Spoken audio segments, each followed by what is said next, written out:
नमस्कार दोस्तों आज मैं आपसे मिलवाने जा रहा हूं धर्मेंद्र सर से, जो कि सेंट्रल सेक्रेटेरिएट सर्विस जो है उन्होंने ऑप्ट किया था एसएससी के थ्रू, और आज जो है दिल्ली में पोस्टेड हैं। उनकी जो सक्सेस स्टोरी है उसको लेकर हम लोग हाजिर हुए आपके सामने। तो सबसे पहले मैं तहे दिल से धर्मेंद्र सर का हार्दिक अभिनंदन करता हूं। धर्मेंद्र सर, आपका स्वागत है हमारे चैनल पे। Thank you very much sir.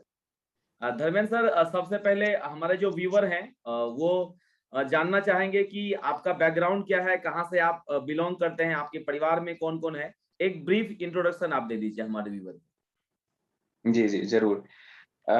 मेरा जैसे कि नाम धर्मेंद्र हुआ। मेरा जो गांव है वो मुजफ्फरपुर डिस्ट्रिक्ट में है, बिहार के मुजफ्फरपुर डिस्ट्रिक्ट में है। और मेरा जितना भी एजुकेशन हुआ है वो भी मुजफ्फरपुर डिस्ट्रिक्ट में ही हुआ है।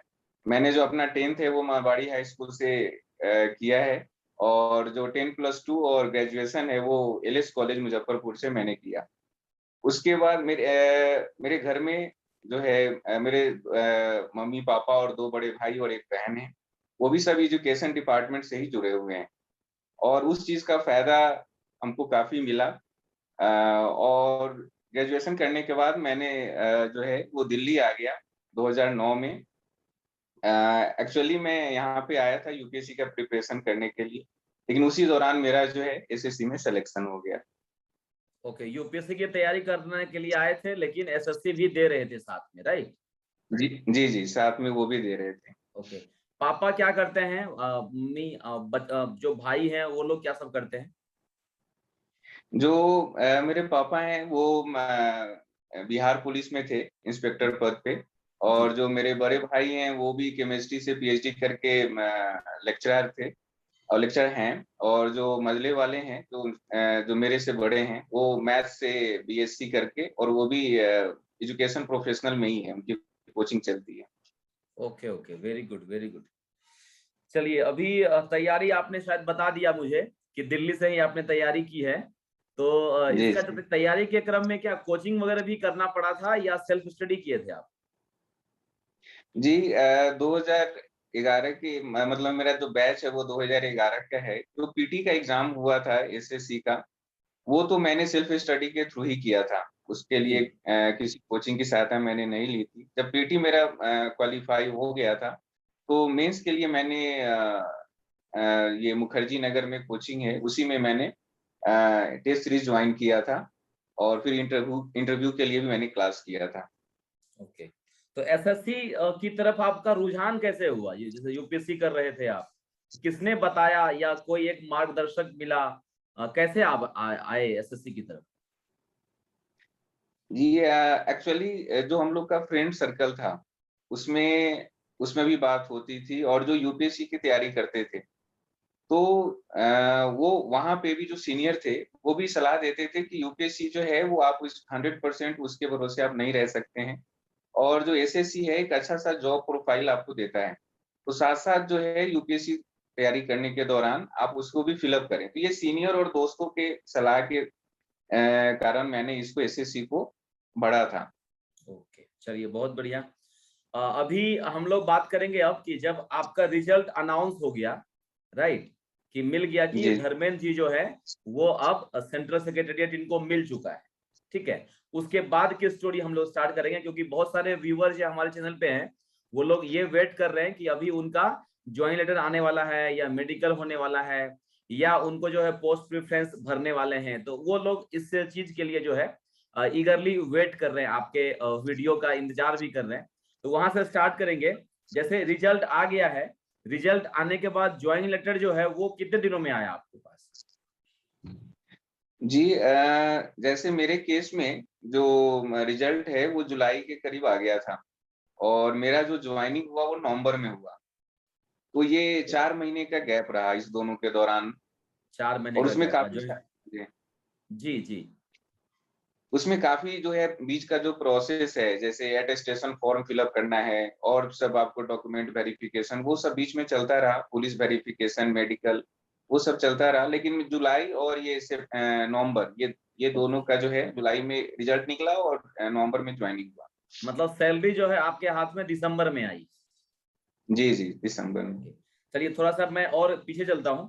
तो जैसे रिजल्ट आने के बाद क्या होता है, अटेस्टेशन फॉर्म आपको पास भेजा गया था। जी हाँ, एटेस्टेशन फॉर्म आया था, उसको आप गेजेटेड ऑफिसर से फिलअप करके और जो रिक्विजिट डॉक्यूमेंट है उसके साथ आपको लेके और ये डीओपीटी में आपको जमा कराना पड़ता है। ओके, और उसी के और साथ मेडिकल भी करवाना पड़ता है खुद से। नहीं, मेडिकल के लिए लेटर आया था कि आप यहाँ पे जैसे दिल्ली में है, तो मैंने दिल्ली में ही प्रेफरेंस दिया था कि मेरा मेडिकल दिल्ली में ही हो। तो राम मनोहर लोहिया हॉस्पिटल में मेरा मेडिकल हुआ था। और जो पुलिस वेरिफिकेशन वो डिपार्टमेंट खुद करवाती है, वो घर पे जो है वो पुलिस वेरिफिकेशन होके और फिर ऑटोमेटिक आपको जो है वो डायरेक्ट जो है पुलिस डिपार्टमेंट से वो आपके मंत्रालय, जिस मंत्रालय में आपका पोस्टिंग हुआ है वहां पहुंच हम्म। जाता है। ओके, हाँ, मंत्रालय से मुझे याद आया, जैसे सीएसएस आपको अलॉट हो गया है, राइट? तो सीएसएस के बाद कौन सा मिनिस्ट्री आपको मिलेगा, कौन सा मंत्रालय आपको मिलेगा, इसके लिए कुछ प्रेफरेंस वगैरह भी लेते हैं या रैंडमली सिलेक्ट होता है? जी, इसमें ऐसा है कि हम लोग के समय में कोई प्रेफरेंस नहीं लिया गया था। जी। हम लोगों को रैंडमली जो है जो मिनिस्ट्री अलॉट कर दिया गया था। हम्म। लेकिन उसके बाद के बैच में और अभी जो प्रेजेंट में जो सिनेरियो है उसमें जो चल रहा है प्रोसीजर, उसके अकॉर्डिंगली आपसे जो है प्रेफरेंस मांगा जाता है। 20 मिनिस्ट्री का प्रेफरेंस आपसे मांगा जाता है और उसी में आपको रैंक के हिसाब से जो है वो मिनिस्ट्री अलॉट करते हैं। अच्छा, 20 मिनिस्ट्री का 20? जी, जी हाँ, अभी जो है वो 20 मिनिस्ट्री का आपसे प्रेफरेंस मांगा जाएगा। अच्छा, और वो उसके आधार पे, आपके रैंक के आधार पे आपको मिल जाएगा, करेक्ट? जी, हाँ, हाँ, सही। ओके, तो मतलब जैसे रिजल्ट आता है तो अटेस्टेशन फॉर्म हो गया, मेडिकल आपका हो जाएगा, पुलिस वेरिफिकेशन हो जाएगा, ये तीनों स्टेप होने के बाद जो है आपकी ज्वाइनिंग होगी। और ज्वाइनिंग जो है तब तक आपको मंत्रालय भी अलॉट कर दिया जाएगा, या मंत्रालय पहले अलॉट हो जाएगा सबसे पहले? इसमें जो है डीओपीटी जो है कुछ प्रोसीजर जो है ना वो चेंज करती रहती है। हम लोग के समय की अगर बात करते हैं, तो वहाँ पे पहले हम लोग को मंत्रालय अलॉट कर दिया गया था। हम लोगों ने जो जॉइन किया, वो मंत्रालय में ही किया। उसके बाद जो है फर्दर जो है ट्रेनिंग जो है वो आईएसटीएम में हुई। फिर उसके बाद जो है कुछ वैसा चला कि आईएसटीएम में वो लोग जॉइनिंग ले लेते थे और ट्रेनिंग के बाद जो है मिनिस्ट्री अलॉट करते थे। लेकिन अभी जो है प्रेजेंट में वो जो हम लोग का प्रोसीजर था वही फॉलो हो रहा है। पहले मिनिस्ट्री अलॉट करके वहाँ जॉइनिंग हो जाता है, उसके बाद आईएसटीएम में ट्रेनिंग के लिए बुलाते हैं। ओके, मिनिस्ट्री अलॉट हो गई, आपकी ज्वाइनिंग हो गई, फिर आईएसडीएम ट्रेनिंग, मतलब सीधा जैसे ज्वाइनिंग होती है ट्रेनिंग के लिए आपको भेज देते हैं तुरंत? जी नहीं, वो आपको मिनिस्ट्री में कुछ दिन रखते हैं। जैसे मिनिस्ट्री में 15 दिन, 20 दिन ऐसे जो है आपको रखते हैं। उसके हम्म। बाद जो है अपने डीओपीटी अपने हिसाब से जो है आईएसटीएम में जो है वो भेजती है, बैच बाय ये बैच। इसके बारे में बताइए, आईएसडीएम का फुल फॉर्म, आईएसडीएम में जो आपका ट्रेनिंग हुआ धर्मेंद्र जी, उसके बारे में थोड़ा बताइए कि ट्रेनिंग में क्या सब होता है, कितने दिनों का ट्रेनिंग था, ये सब थोड़ा सा डिटेल में बताइए। जी, आईएसटी में जो ट्रेनिंग हुई थी हम लोगों की वो 3 महीने की हुई थी। उसमें जो है आपको बेसिक पढ़ाया जाएगा, जैसे कि manual of office office procedure है। तो कैसे आप ऑफिस का डे टू डे जो वर्क है वो कैसे आप हैंडल करेंगे। तो वो सब है, नोटिंग है, ड्राफ्टिंग है। जो मेन सेक्रेटेरिएट में काम है वो आपका वो पॉलिसी वर्क है। पॉलिसी वर्क के अलावा भी जो है वो अदर एडमिनिस्ट्रेटिव है, एडमिनिस्ट्रेटिव इशू है। और तो ये सब जो है सबसे पहले आपको नोटिंग ड्राफ्टिंग में एक्सपर्ट किया जाएगा। हम्म। और उसके बाद जितने भी रूल हैं, कंडक्ट रूल है, लीव रूल है, तो ये सारे के बारे में आपको एक जो है बैकग्राउंड दिया जाता है। तो ये सब चीज़ें अब कुछ इसमें पहले जो है आईएसटीएम में स्टडी टूर भी होती थी और विलेज टूर भी होता था। हम्म। तो अभी ये कोविड के कारण थोड़ा-सा हो सकता है कि इसमें चेंज किया हो, हाँ लेकिन हाँ। पहले ये 2 जो है 1 वीक का स्टडी टूर होता था और 1 वीक का विलेज टूर होता था। ओके, तो स्टडी टूर पे आप कहाँ गए थे, आपको कहाँ मौका लगा था जाने का? स्टडी टूर में हम लोग ऊटी गए थे। अच्छा, ऊटी वेरी गए थे। गुड। अच्छा, तो कितने दिनों का उसमें रहता है, 7 का दिनों का? जी, 7 दिनों का रहता है और काफ़ी बेनिफिशियल होता है। एक्चुअली वो स्टडी टूर में जो है कुछ इंडस्ट्रियल जो है, तो वहाँ ले जाते हैं। फिर वहाँ पे आपको फिर ऑफ़िस का जो कुछ गवर्नमेंट ऑर्गेनाइज़ेशन है, तो वहाँ पे ले हम्म। जाके उसके मशीनरी को कैसे है, कैसे वो लोग काम करते हैं, वो दिखाते हैं। फिर आपको अगर विलेज टूर ले जाते हैं, तो विलेज टूर में मनरेगा कैसे काम कर रहा है। ओके। तो ये सब हाँ। हाँ, तो ये सब आपको फील्ड वर्क जो है, जैसे आप अगर कोई भी सेक्रेटेरिएट में अगर पॉलिसी बनाते हैं, तो एक हम्म। ग्रास रूट लेवल पे कैसे कितना इफेक्ट कर सकता है, उसके बारे में मेनली पर्पस यही होता है कि कैसे इफेक्ट करता है, वो आपको उसके बारे में बताना। जानना चाहिए। ओके, चलिए बहुत बढ़िया। अब चलते हैं हम लोग कि आपको जो है मंत्रालय कौन सा मिला था? मिनिस्ट्री ऑफ सिविल एविएशन मिला था, नागर उड्डयन मंत्रालय। सिविल एविएशन मिला था। तो सिविल एविएशन का ऑफिस कहाँ पर है? कहाँ पर आप ज्वाइन किए थे दिल्ली में? ये सफदरजंग एयरपोर्ट के पास है, जोरबाग। ओके, तो फिर वहां जब आप गए तो कौन सा राजीव गांधी सेक्शन? भवन है उस बिल्डिंग का नाम। जी जी, सेक्शन क्या सब होता है इसमें? जैसे आप अंदर गए मिनिस्ट्री के अंदर, तो पोस्टिंग जो है कोई ना कोई सेक्शन मिला होगा, तो कितना सेक्शन होता है? थोड़ा सा अंदर का बात बताइए कि सेक्शन कितना होता है, कौन सा सेक्शन का क्या काम होता है, एक ब्रीफली जी ऊपर ऊपर आइडिया। जी, इसमें जैसे ये मिनिस्ट्री टू मिनिस्ट्री वैरी करता है। ये सिविल एविएशन मिनिस्ट्री बहुत बड़ी मिनिस्ट्री नहीं है, ये छोटी मिनिस्ट्री है। जैसे जितने भी भारत सरकार में मंत्रालय हैं, उसको 2 पार्ट में बाँटा जाता है, ग्रुप ए, ग्रुप बी में। ग्रुप ए में बहुत मतलब बड़ी-बड़ी मिनिस्ट्री है, जैसे डीओपीटी है, एमएचए है, मिनिस्ट्री ऑफ होम अफेयर्स है, एक्सटर्नल अफेयर है, कोई डिफेंस मिनिस्ट्री है, ये सब जो है ग्रुप ए में आता है। फिर उसके बाद जो है स्ट्रेंथ वाइज जो सेकंड ग्रुप बी है, उसमें छोटी मिनिस्ट्री आती है, उसमें सिविल एविएशन है। जब किसी भी मंत्रालय में जाते हैं तो वहाँ उसका हर वर्ग का जो है वो सेक्शन में डिवाइड किया हुआ है।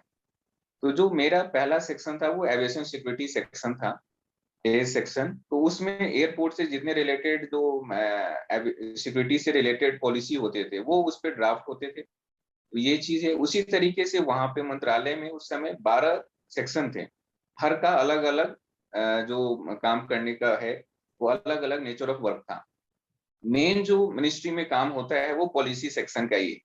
पॉलिसी सेक्शन में जो है आपको जो जैसे अगर हम इसी का ले लेते हैं, मिनिस्ट्री ऑफ सिविल एविएशन की ले लेते हैं, जी। तो नेशनल सिविल एविएशन पॉलिसी बना था 2016 में। तो ये इसको पूरे को फॉर्मुलेट करना, इसका कंसल्टेशन करना, ये सारा वर्क जो है मिनिस्ट्री ही करती है और बाद में इसको जो कॉम्पिटेंट अथॉरिटी है, उससे अप्रूवल लेके इसको इश्यू करवाती है।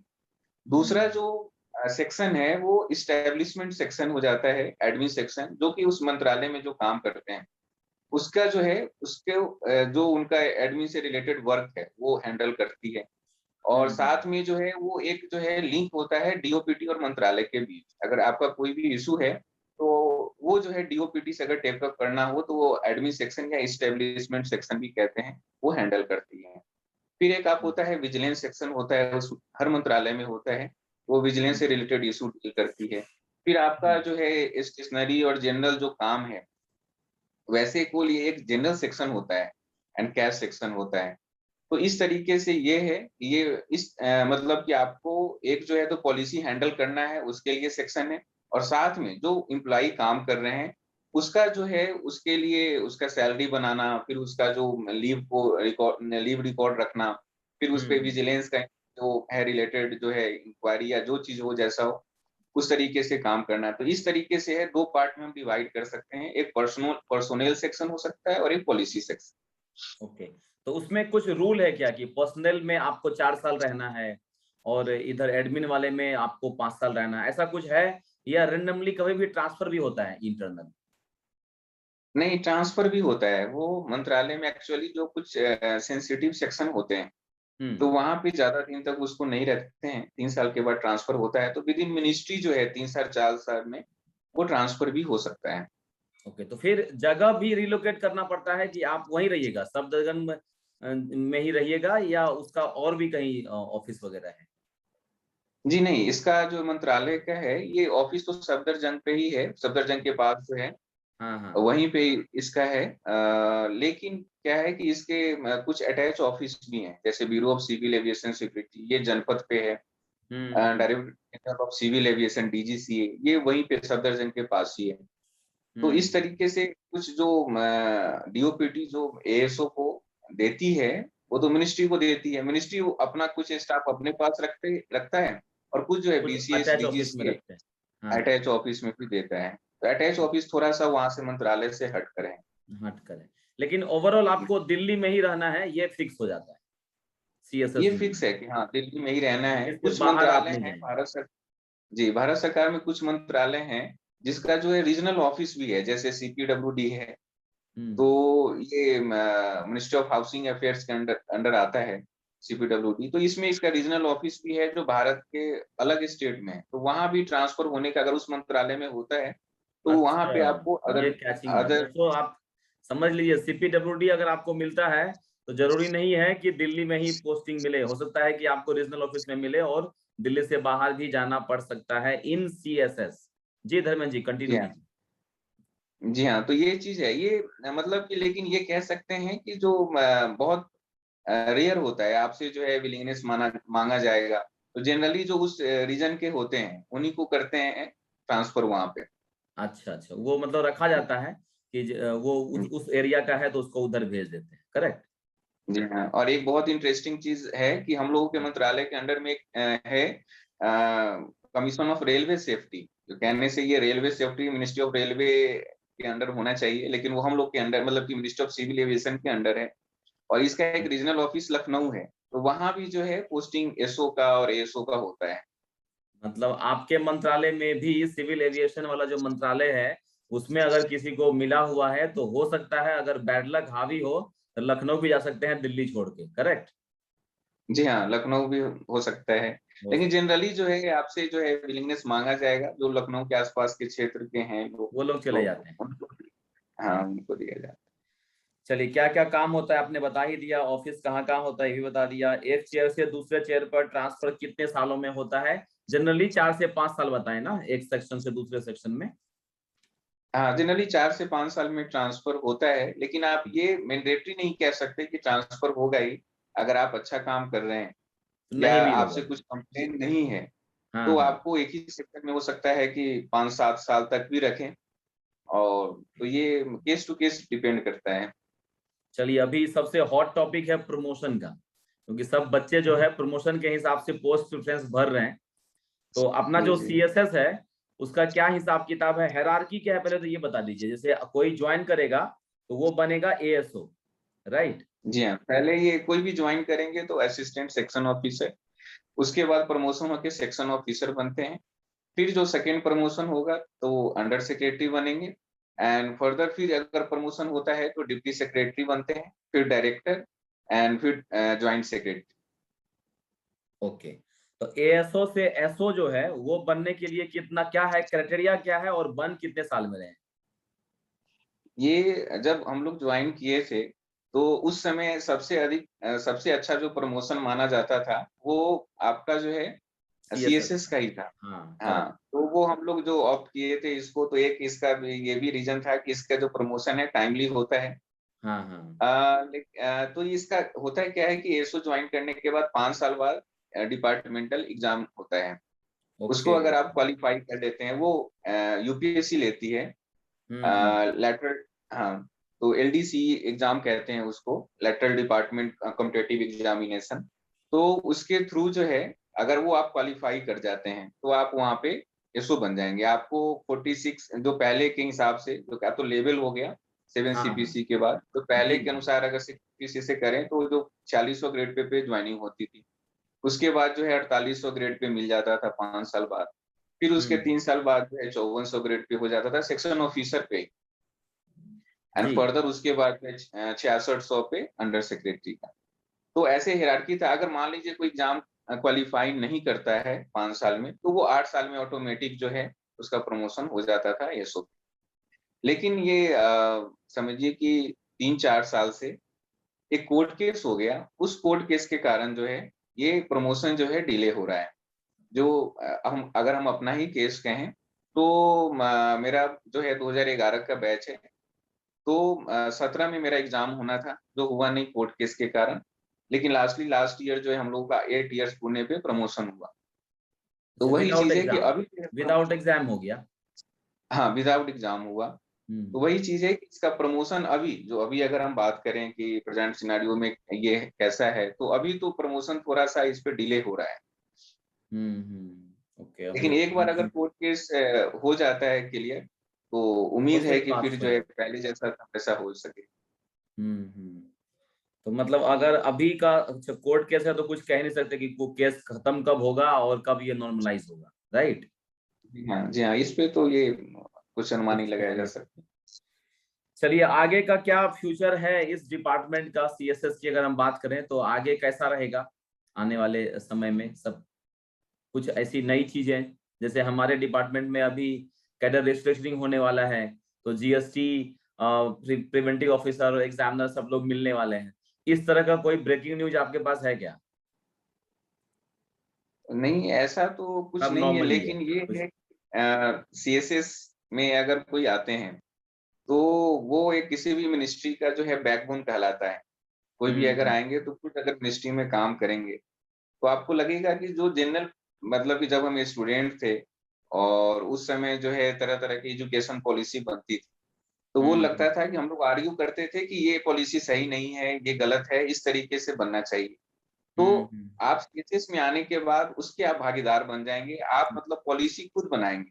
यस तो यस। वो चीज आपको एक बहुत सेटिस्फेक्शन मिलेगा कि गवर्नमेंट ऑफ इंडिया या अपने देश में जो पॉलिसी चल रही है, तो हम्म। उस पॉलिसी को बनाने में जो आपका जो है काफी अहम भूमिका होगा। तो भूमिका वो होता है। एक, जी हाँ, तो वो एक आपको जो है इनर सेटिस्फेक्शन देता है।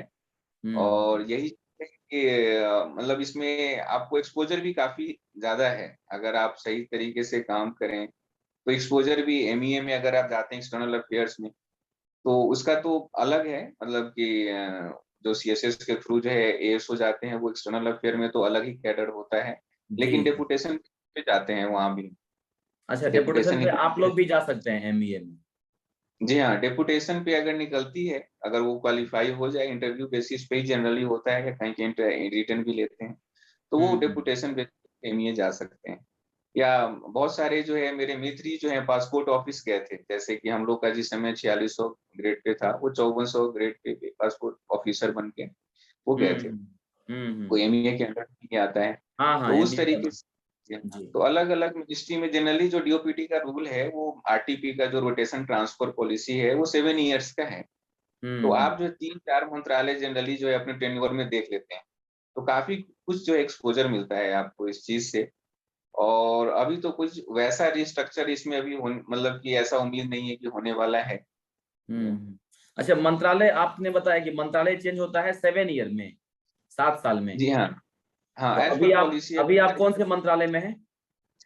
अभी तो हम सिविल एविएशन में ही, एक्चुअली जनरल ये पॉलिसी है कि एज पर पॉलिसी जो है 7 ईयर्स चेंज करना है। होना लेकिन चाहिए। ये, हाँ, होना चाहिए, लेकिन ये स्ट्रिक्ट जो है वो नहीं है फॉलो कि नहीं होता मतलब है। कि एकदम मैंडेटरी करना ही हाँ, अच्छा काम कर रहे होंगे ना आप, तो इसलिए आपको कैसे छोड़ेंगे फिर? है। जी नहीं, ये तो डीओपीटी पे डिपेंड करता है। अच्छा अच्छा। कैडर कंट्रोलिंग अथॉरिटी जो है वो डीओपीटी है, तो उस पे ही डिपेंड करता है कि वो कैसे जी। निकालती है। एक क्वेश्चन है, जैसे दिल्ली से बाहर के लोग अगर ये पोस्ट लेते हैं, जैसे आपने भी लिया है, तो सबसे पहले दिमाग में आता है गवर्नमेंट क्वार्टर। तो गवर्नमेंट क्वार्टर जो है कैसा है ये बता दीजिए, और कब तक मिलता है जनरली वो भी बता दीजिए। गवर्नमेंट क्वार्टर यहाँ पे तो काफी सारे हैं दिल्ली में। और जो अगर कोई अगर आते हैं एएसओ पे, तो टाइप 3 जो है उनको मतलब कि इंटाइटल्ड हैं लेने के लिए।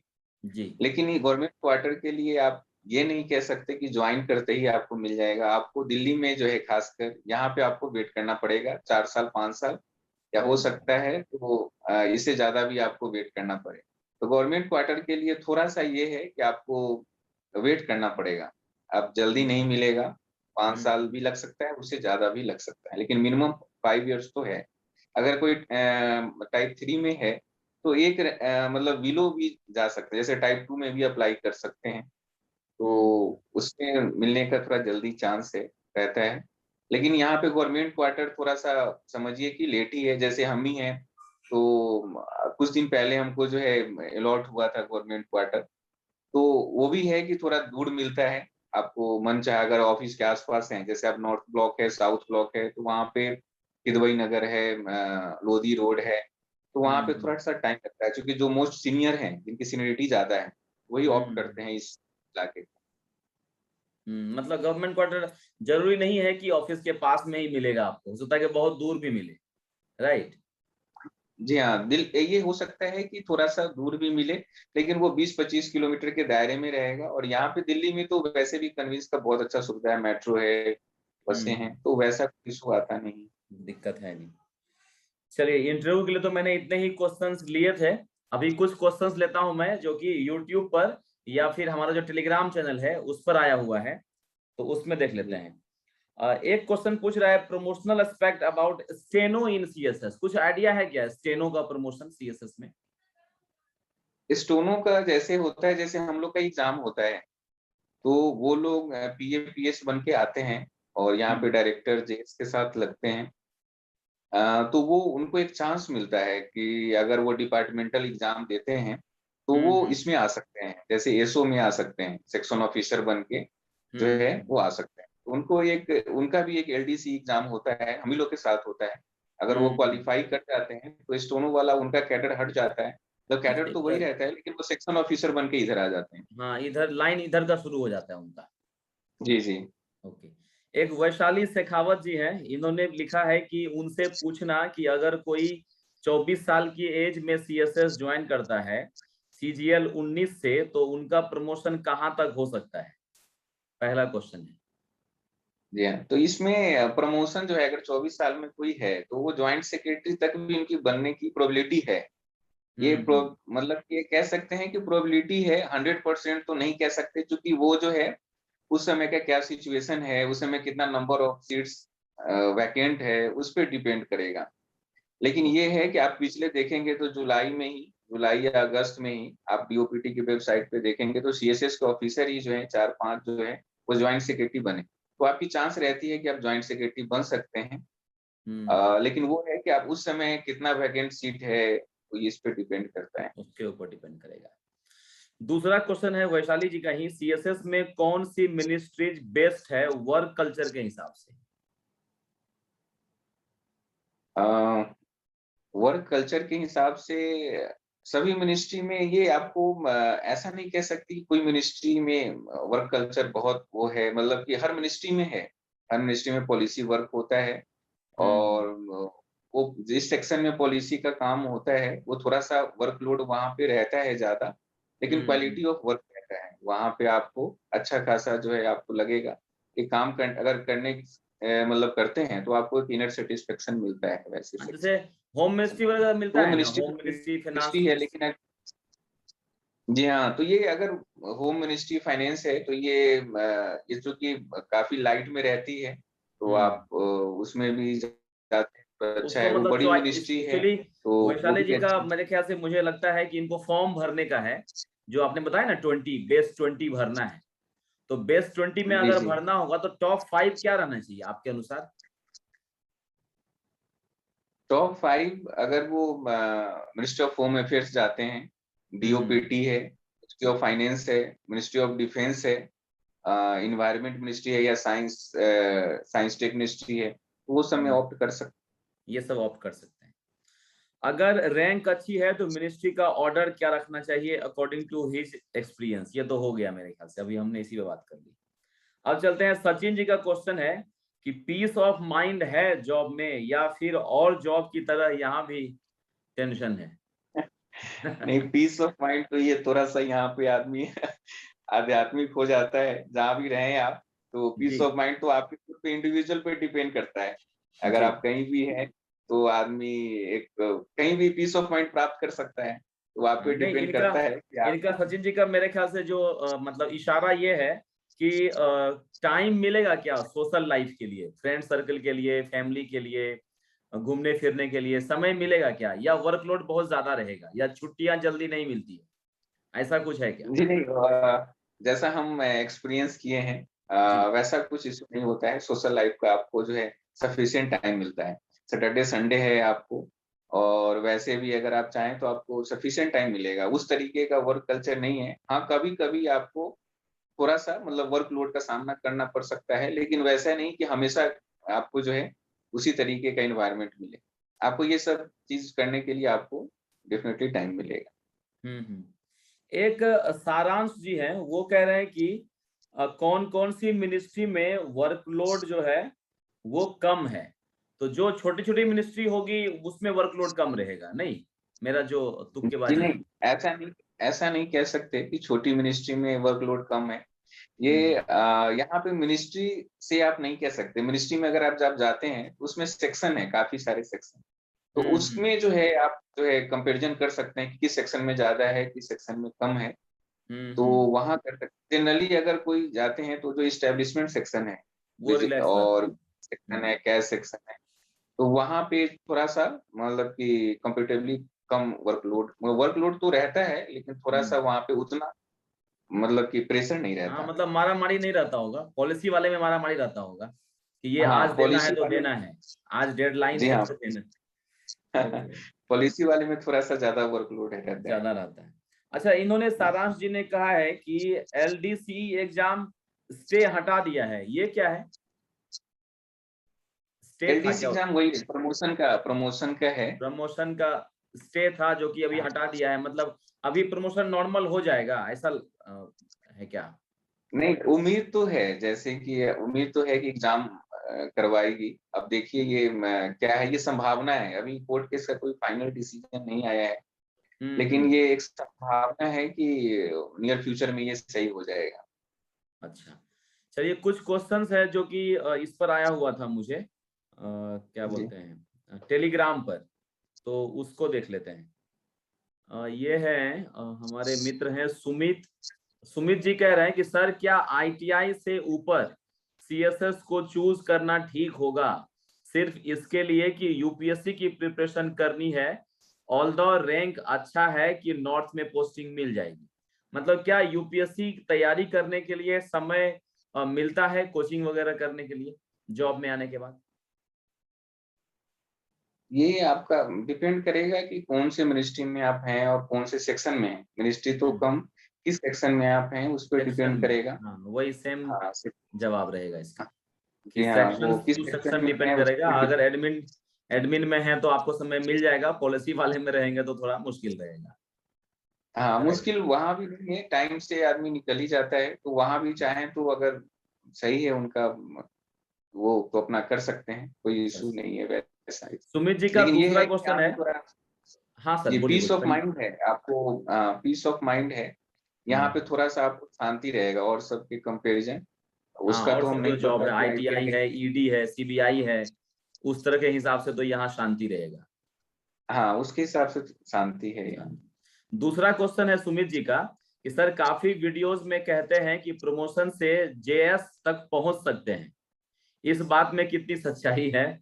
बिकॉज जो आईएएस 18-22 साल की सर्विस करके जेएस बनते हैं, उसके इक्विवेलेंट क्या एक प्रमोटी सबऑर्डिनेट ऑफिसर को मान सकते हैं? मतलब जो डिफरेंसेस होता है ना यूपीएससी और एसएससी का, वो तो हर एक जगह होता है, कि अगर कोई प्रमोटी है तो उस हिसाब से उनको मिलती है सब चीजें, और कोई अगर डायरेक्ट आता है तो उसको उस हिसाब से मिलती है। तो आपने बताया कि जेएस तक तो हम पहुंच सकते हैं, 4-5 साल, 4-5 प्रमोशन तो मिल जाता है, मतलब इजीली मिल जाता है अगर सिनारियो ठीक रहा तो, राइट? जी हाँ, सिनेरियो सही रहा तो जेएस तक पहुंच सकते हैं, लेकिन ये मतलब कि आप तो डायरेक्टर तक तो जा ही, मतलब कि ज्यादा प्रोबेबिलिटी तो है ही। अगर हाँ, जेएस तब बनेंगे भी तो आपका सर्विस जो है कम बचेगा, मतलब कम बचेगा। एक्चुअली जो आईएएस आते हैं वो तो काफी समय जेएस के पद पे गुजारते हैं। लेकिन हम्म। आप जब कोई बेसिस वाला बनता है तो वो अपने मतलब समझिए जो एंड ऑफ टेन्योर है हाँ, उसमें लास्ट बनता में है, तो स्लॉग ओवर खेलने के लिए आता है। जी हाँ, तो दो दो तीन साल मैक्सिमम दो तीन तीन ओवर साल खेलने के लिए ऐसे ही आता है बस, हाँ।